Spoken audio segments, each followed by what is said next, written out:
देख रहे हैं BA न्यूज़ लाइव। खबर हमारी, फैसला आपका। इस वक्त की बड़ी खबर बरेली से, ब्यूरो नागेश गुप्ता के साथ। बरेली में अयोध्या धाम के राम जन्मभूमि से जुड़े प्रख्यात संत महंत दिलीप दास जी महाराज त्यागी ने तिरंगा यात्रा के PM और CM की तारीफ की। हर घर तिरंगा योजना के तहत सभी राजनीतिक दलों ने तिरंगा हाथ में लिया, वरना सभी राजनीतिक दल अपना अपना झंडा लेकर निकलते हैं और राजनीति चमकाते हैं। दिलीप दास जी महाराज ने कहा कि गोमती नदी को लखनऊ स्वच्छ करने की शुरुआत करनी चाहिए। गोमती नदी गंगा जी के अवतरण के पहले से है।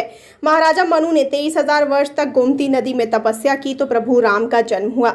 हम राम राज की स्थापना करें। राम राज का प्रथम नागरिक दलित हुआ करता था, निषाद था, और इस देश का भी प्रथम नागरिक राष्ट्रपति द्रौपदी जी हैं। इसीलिए हमने राम राज के पहले पायदान पर कदम रख दिया है। सरकारों को नदियों और पर्यावरण पर विशेष ध्यान देना चाहिए।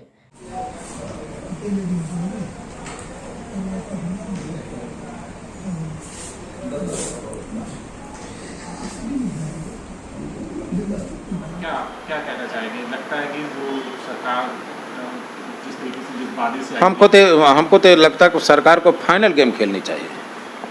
अब सरकार क्वार्टर फाइनल, सेमीफाइनल में नहीं, फाइनल मोड में आ जाना चाहिए, क्योंकि अब राम राज की स्थापना करना है तो मारी सुबाहु को समाप्त करना पड़ेगा। और जब तक मारी सुबाहु नहीं मरेंगे, खरदूषण नहीं मरेगा, रावण नहीं मरेगा, तब तक राम राज की स्थापना नहीं हो सकती। सरकार को थोड़ा टाइट होना पड़ेगा, राजनीति से ऊपर उठना पड़ेगा।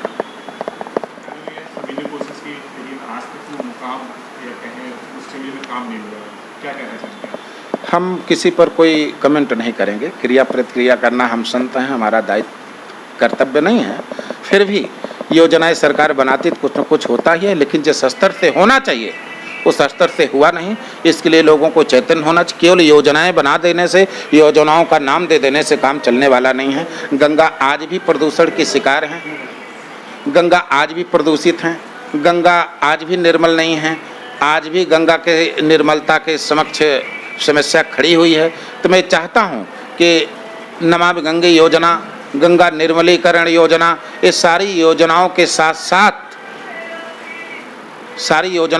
साथ गोमती माता की भी कोई योजना बनाई जाए। आदि गंगा गोमती की कोई योजना बनाई जाए, क्योंकि आदि गंगा गोमती तो केवल हमारे उत्तर प्रदेश का कल्याण कर रही हैं। पीलीभीत से निकली हैं और गाजीपुर में जाकर के विलीन हो जा रही हैं।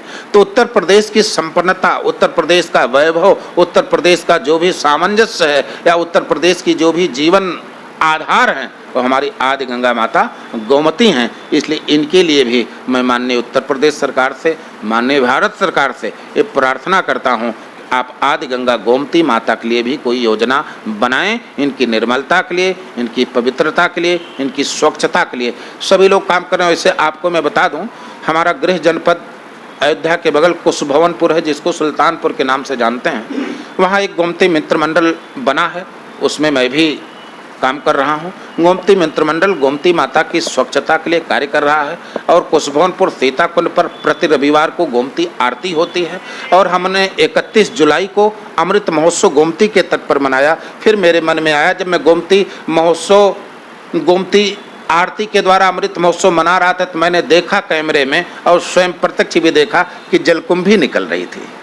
तमाम सारे ऐसे कचरे निकल रहे थे गोमती माता की इस पावन धारा के माध्यम से। तो हमने कहा खैर अभी बरसात का समय है, ये कहीं से भी जल बढ़ने के कारण हो सकता है, लेकिन अगर ऐसा है तो हम उस जल को पान करते हैं, हम आचमन करते हैं, हम उसको अमृत मानते हैं, तो उसकी निर्मलता बनी रहनी चाहिए। और इसके लिए हम एक जन जागरण यात्रा निकालने वाले हैं, पीलीभीत से लेकर के गाजीपुर तक।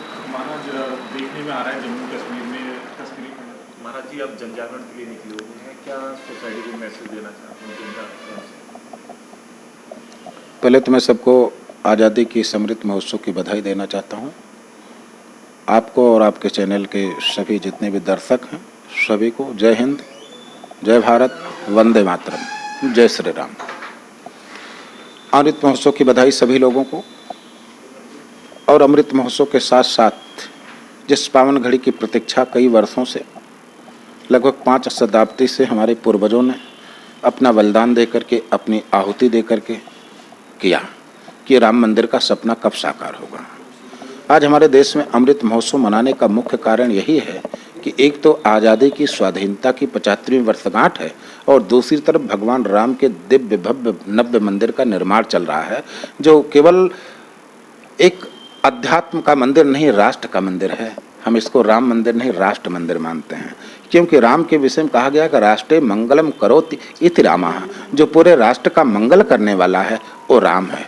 राम एक ऐसा शब्द है, राम एक ऐसा तत्व है, राम एक ऐसा नाम है, राम एक ऐसा व्यक्तित्व है जो जाति पाति धर्म मजहब इससे सबसे ऊपर उठ करके सबका मंगल करते हैं, कल्याण करते हैं। हमारे संतों ने कहा कि जाति पाति पूछे नहीं कोई, हरि को भजे सो हरि का होई। ये भगवान राम का ही नारा था जब उन्होंने रामानंदाचार्य के रूप में अवतार लिया था।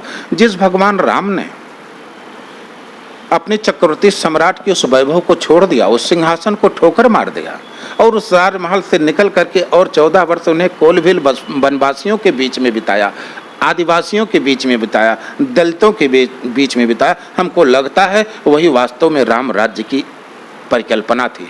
और जिस राम राज्य की परिकल्पना राष्ट्रपिता महात्मा गांधी ने किया था कि हम भारतवासियों को और भारत देश को राम राज्य देना चाहते हैं, हमको लगता है कि वर्तमान में जो राष्ट्रपति पद पर प्रतिष्ठित सम्माननीय द्रौपदी मुर्मू जी हैं, यहीं से राम राज्य की पहली सीढ़ी हमारी प्रारंभ होती है।